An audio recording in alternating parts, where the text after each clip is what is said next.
by'umwihariko hari ibintu byinshi biri muri ibyo mwiga bijyanye n'urugamba.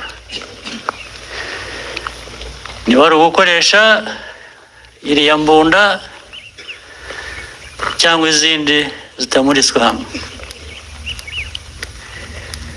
kwiga kuzikoresha kugira ngo bigere gute?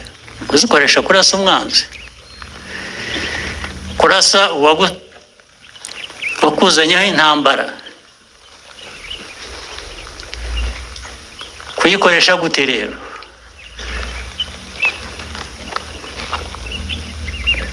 Ikoresha gute? Ubwo ni kuyifata ugafata imbarutso ukarasa amasasu gusa, ntabwo uba warwanya. Iriya sasu risohoka rikwiye kugenda yanditseho izina y'uwo urigeneye. Urumva icyo ashaka kuvuga?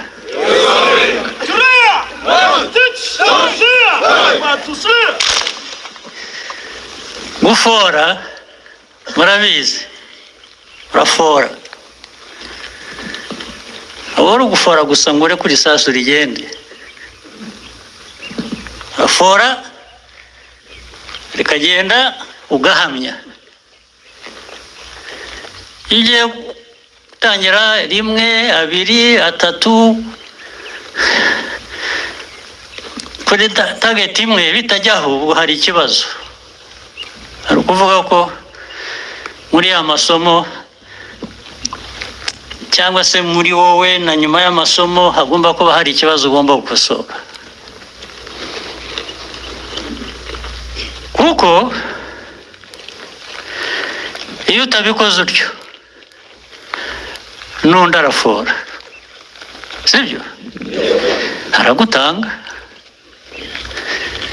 uraguma muri ibyo ubahatisha, waraza kukubona. Ariko hari n'ikindi,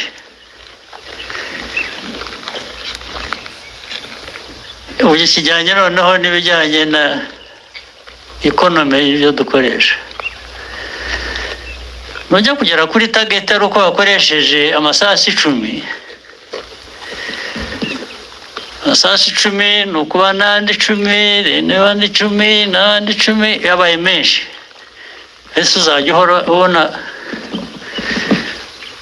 amikoro yo guhora ugura amasasu yo kwangiza? Kandi hari amasasu amwe, hari ibisasu mwita ibisasu bimwe bisigaye bihenze cyane. Hari ibisasu kimwe gisigaye kigura nk'amadolari 3,000, 5,000 rimwe. Ntabwo nirwa njya mu magambo menshi abisobanura, niba mwiga, niba mukurikiza umwuga murabyumva. Niba ari icyo ugomba guhanura mu kirere,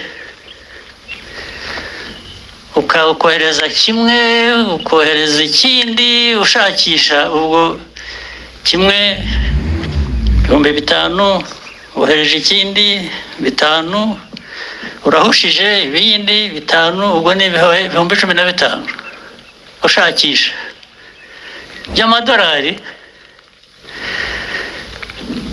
Iyo ntambara uzayirwana ute? Ayo mikoro azava he? Ubu ni ukuvuga ngo urafasha umwanzi. Uyu mwanzi ashobora no kukwihorera ya masasu ahenze akabanza akagushyiraho, sibyo? Ibyo ni byo mukwiriye kuba mutekereza inyuma y'ibyo byose, y'aho munyura, ibyo mwigishwa, ibyo mubwirwa.